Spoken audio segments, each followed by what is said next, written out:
Apa hukum nonton film Korea?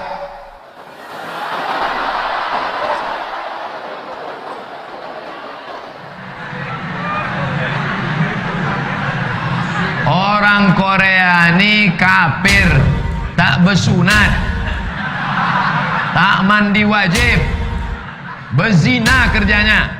Jangan suka kepada orang kafir. Man tashabbaha biqaumin fahuwa minhum.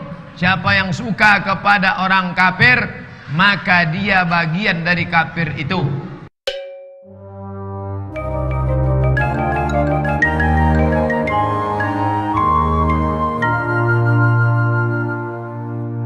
Halo semua, kita sudah mendengar apa yang dikatakan oleh Ustadz Abdul Somad.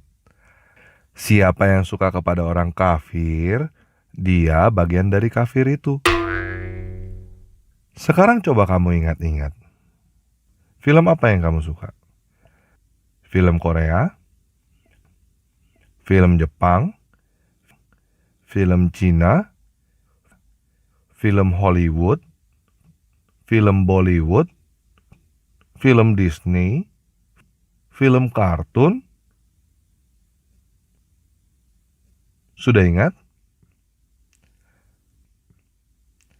Nah, kalau kamu sudah ingat, maka kamu sudah kafir. Karena film-film itu dibuat oleh orang kafir. Dan karena kamu suka, maka kamu kafir.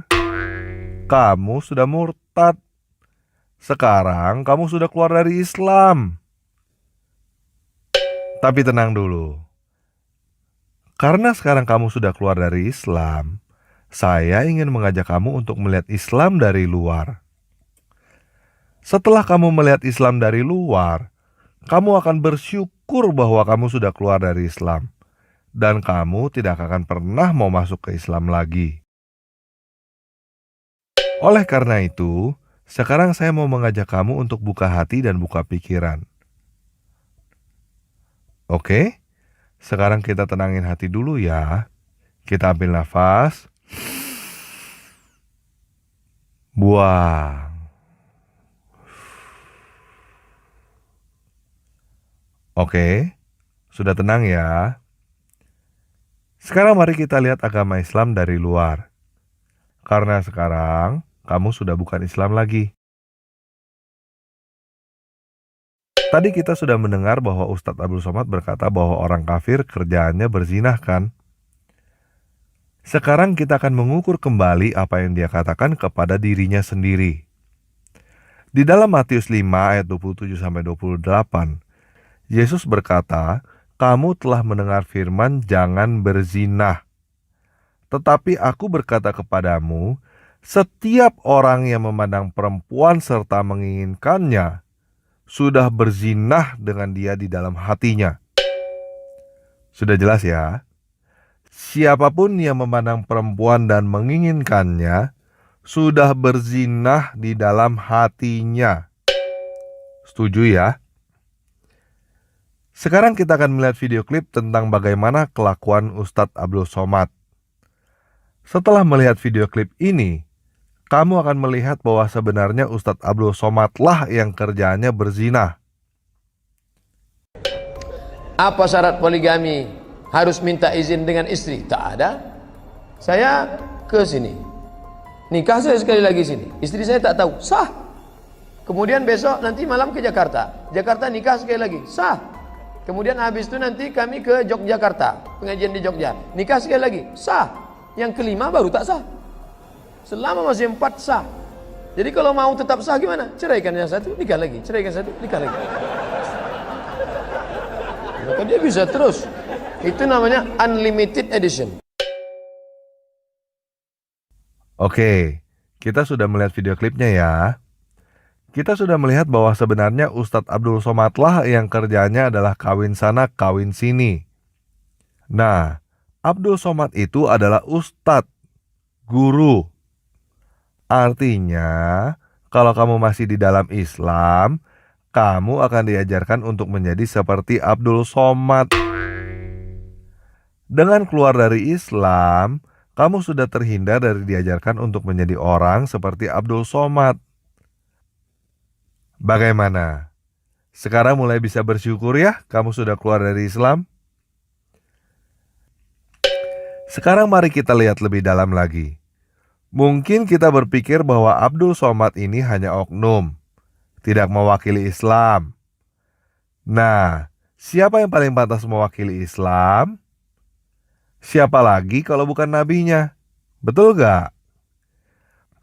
Oleh karena itu, mari sekarang kita akan mengukur Islam dari nabinya. Ingat, sekarang kamu sudah bukan Muslim. Kamu sudah keluar dari Islam. Jadi, sekarang Muhammad bukan nabimu lagi. Kamu sudah tidak melihat bahwa Muhammad adalah nabi. Dan kamu sudah tidak percaya bahwa Allah yang diberitakan oleh Muhammad adalah Tuhan. Nah, sekarang saya mau mengajak kamu untuk menggunakan akal sehat dan hati nuranimu lagi. Ambil nafas. Buang. Oke, udah. Sekarang kita perhatikan apa yang Yesus katakan. Di dalam Matius 5 ayat 32b, Yesus berkata bahwa siapapun yang kawin dengan perempuan yang diceraikan, dia berbuat zina. Jelas ya? Siapapun yang kawin dengan perempuan yang diceraikan, dia berbuat zina. Siapapun artinya adalah tidak ada pengecualian. Walaupun dia adalah seorang nabi, tidak ada pengecualian. Siapapun yang kawin dengan perempuan yang diceraikan, dia berbuat zina. Nah, sekarang mari kita dengarkan apa yang telah dilakukan oleh seseorang yang bernama Muhammad ini. Setelah kamu melihat video klip ini, kamu akan melihat dengan jelas bahwa Muhammad melanggar perintah Tuhan.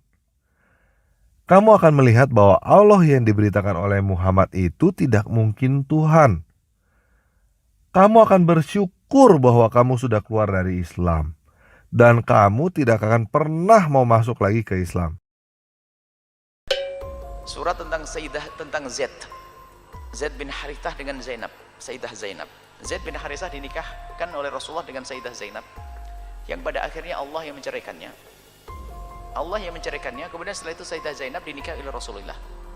Dia membaca buku-buku picisan yang menggambarkan Nabi itu jatuh cinta kepada Nabi itu gandrung, nabi-nabi ini, sampai Nabi punya rekayasa atas nama wahyu mencerai Zaid dengan Zainab, lalu dinikahi Zainab. Sehingga orang tersebut karena dia hafal Quran, subhanallah, dia mulai curiga dengan Nabi. Nabi kok begitu ya Syed? Spontan dia keluar dari iman. Oke, kita sudah melihat video klipnya ya. Muhammad menikah dengan Zainab. Zainab adalah mantan istri anak angkat Muhammad. Jadi, Muhammad bukan hanya kawin dengan perempuan yang diceraikan, Muhammad bahkan kawin dengan bekas istri anak angkatnya sendiri.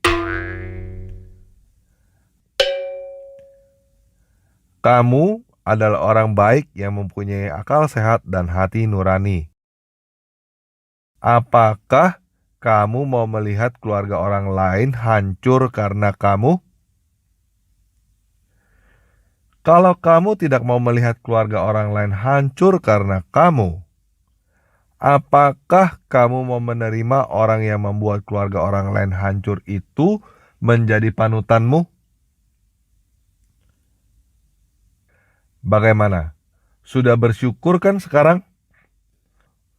Kamu sudah terhindar dari panutan yang membimbing kamu untuk menjadi bahan penghancur keluarga orang lain. Nah, sekarang yang terakhir.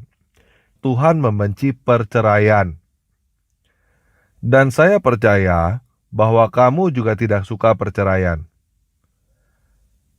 Sedangkan tadi, kita sudah mendengar dari Buya Yahya bahwa Allah lah yang membuat Zainab bercerai. Coba pakai akal sehat dan hati nuranimu. Mungkinkah ilah yang bernama Allah ini adalah Tuhan yang benar? Tuhan yang benar membenci perceraian. Tuhan yang benar tidak mungkin membuat orang bercerai. Nah, bagaimana? Bersyukur kan kamu sudah keluar dari Islam? Kamu sudah tidak mempunyai ilah yang bisa membuatmu bercerai. Mau masuk ke Islam lagi? Enggak lah ya. Jadi karena sekarang kamu sudah keluar dari Islam, jangan mau masuk ke situ lagi. Karena saya percaya bahwa kamu adalah orang yang baik. Kamu punya akal sehat dan hati nurani. Apakah kamu mau punya ilah yang bisa membuat kamu bercerai?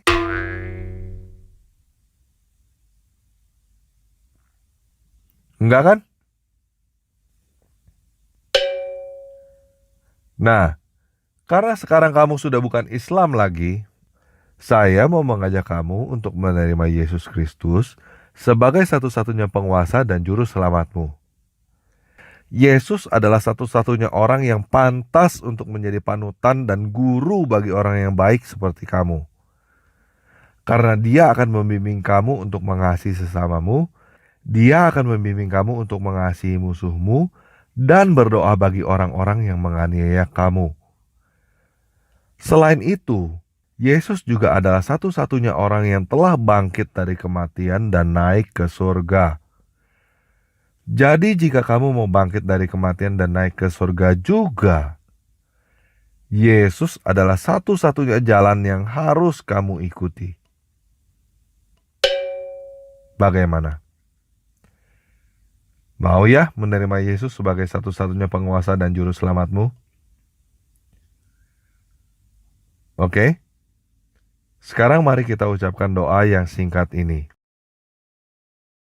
Yesus, aku menerimamu sebagai satu-satunya penguasa dan juru selamat di dalam hidupku. Berikanlah aku roh-Mu yang kudus, supaya aku dapat berjalan di dalam jalan-Mu. Amin. Besok, kamu cari gereja terdekat dan minta dibaptis. Dan mulai besok juga, kamu baca Alkitab setiap hari. Mulainya dari kitab Matius ya. Kamu bisa mendapatkan Alkitab dengan mendownload aplikasi Alkitab di handphonemu. Atau kamu bisa beli Alkitab di toko buku terdekat. Jika kamu kesulitan dalam mencari Alkitab di toko buku, kamu bisa membeli Alkitab melalui link yang ada di bawah video ini. Sekian video kali ini, dan selamat! Kamu sudah keluar dari gelap dan masuk ke dalam terang.